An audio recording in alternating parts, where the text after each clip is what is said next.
మామిడి పళ్ళ రుచులే కాదు, కపిల్ వారి 30 సంవత్సరాల నాణ్యత మరియు నమ్మకం.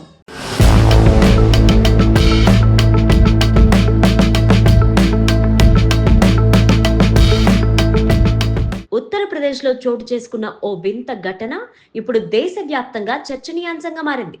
భర్తకు గడ్డముందని క్లీన్ షేవ్ ఉన్న మరిదితో వదిన వెళ్లిపోయిన సంఘటన స్థానికంగా కలకలం రేపింది. ఈ ఘటన మేరట్ జిల్లాలోని లిసాడి గేట్ ప్రాంతంలో జరిగింది.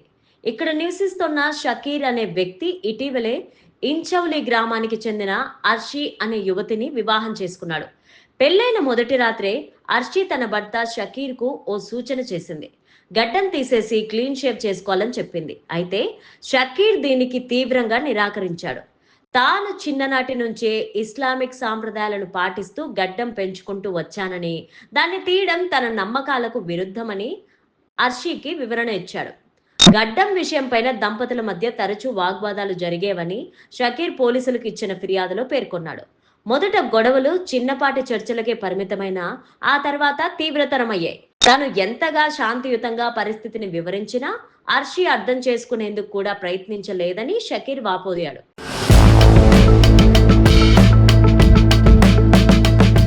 అసలు సమస్య పెళ్లి రోజు రాత్రి మొదలైందని, ఆ తర్వాత తరచూ గొడవలకు దారి తీసేదని వివరించాడు.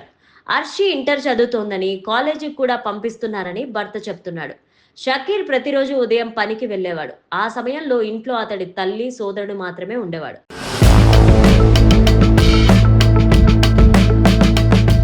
షకీర్ సోదరుడు క్లీన్ షేవ్ తో ఉండడంతో భర్త ఇంట్లో లేనప్పుడు అర్షి అతడికి చేరువైనట్లు పోలీసుల విచారణలో తేలింది. కేవలం భర్త గడ్డం తీయలేదన్న కారణంతోనే అర్షి క్లీన్ షేవ్ తో ఉండే తన మరిదితో సంబంధాన్ని మెరుగుపరుచుకుందని, చివరకు భర్తను వదిలేసి అతనితో పారిపోయిందని పోలీసులు చెప్తున్నారు.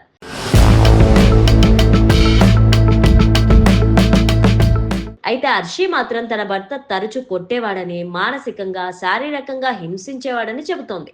భర్త మాత్రం అలాంటిదేమీ లేదని వాదిస్తున్నాడు. ఈ విషయాన్ని షకీర్ అత్తమామలకు కూడా చెప్పాడు. వారు కూడా హర్షి చేసిన పనికి ఆగ్రహంతో ఇకపైన తమకు ఎలాంటి సంబంధం లేదని స్పష్టంగా చెప్పేశారు. ఈ ఘటనపైన పోలీసులకు ఫిర్యాదు చేయడంతో మిస్సింగ్ కేసుగా నమోదు చేసి దర్యాప్తు చేస్తున్నారు.